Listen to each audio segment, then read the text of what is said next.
এবাৰ হৰিণ এটাই জংঘলত পানী বিচাৰি ঘূৰি আছিল। হৰিণটোক বহুত জোৰেৰে পানী পিয়া লাগিছিল। সি বহুত দেৰি পিয়াহত ইফালে সিফালে ঘূৰি আছিল, কিন্তু ক'তো পানী বিচাৰি নাপালে।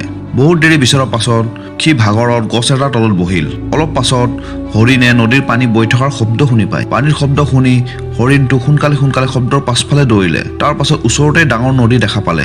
নদী দেখা পাই হৰিণটো বহুত হেপ্পী হ'ল, যেন সি নতুন জীৱন পালে। হৰিণে লগে লগে দৌৰি গৈ নদীৰ ওচৰ পালে আৰু যেতিয়া পানী খাবলৈ মূৰটো তলত কৰে, তেতিয়া তাৰ চকু সোঁফালে গ'ল। সোঁফালে চকু ঘূৰাই দেখে এজন চিকাৰীয়ে ধনু কাঁড় লৈ তাৰ ফালে এইম কৰি আছে। আকৌ যেতিয়া হৰিণে বাওঁফালে চালে, জংঘলৰ মাজত এটা সিংহ দেখা পালে। এতিয়া হৰিণে পানী খাব পাহৰি গ'ল। তাৰ মাথাৰ পৰা পানী পিয়াহৰ কথা উৰি গ'ল। তাৰ পাছত পাছফালে ঘূৰি দেখে যে ভয়ংকৰ জুই লাগি আছে আৰু জুইটো লাহে লাহে তাৰ ফালে আগবাঢ়ি আছে।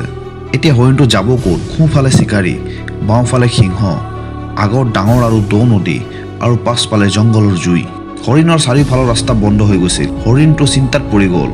অলপ সময়ৰ পাছত ভাবিলে, এনেও চাৰিওফালৰ পৰা বিপদ আহি আছে, তেন্তে মই পানীটো আৰামছে খাই মৰিম, এনেও যিহেতু মৰিবই আছে। তাৰ পাছত হৰিণে পানী খাব ধৰিলে, কিন্তু অলপ সময়ৰ পাছতে আকাশত কলা ডাৱৰে আগুৰি ধৰিলে আৰু খুব জোৰেৰে বৰষুণ দিব ধৰিলে। বৰষুণৰ কাৰণে পাছফালে লগা জুই নুমাব ধৰিলে। বৰষুণ বেছি হোৱাৰ কাৰণে চিকাৰীটোৰ লক্ষ্য বেয়া হ'ল আৰু কাঁড়টো গৈ সিংহক লাগিল। সিংহই চিকাৰীক দেখা মাত্ৰকে চিকাৰীত খেদি গ'ল।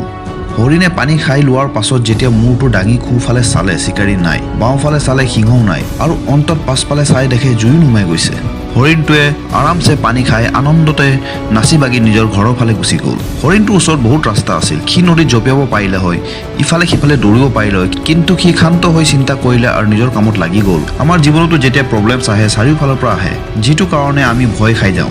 এনেকুৱা পৰিস্থিতিত আমি ভয় নকৰি অতি ধৈৰ্য আৰু শান্তিৰে অলপ সময়ৰ কাৰণে ভাবিব লাগে আৰু নিজৰ কামত লাগি যাব লাগে। ভিডিঅ'টো কেনে পালে কমেণ্ট বক্সত জনাব আৰু ভিডিঅ'টো চোৱাৰ কাৰণে বহুত বহুত ধন্যবাদ।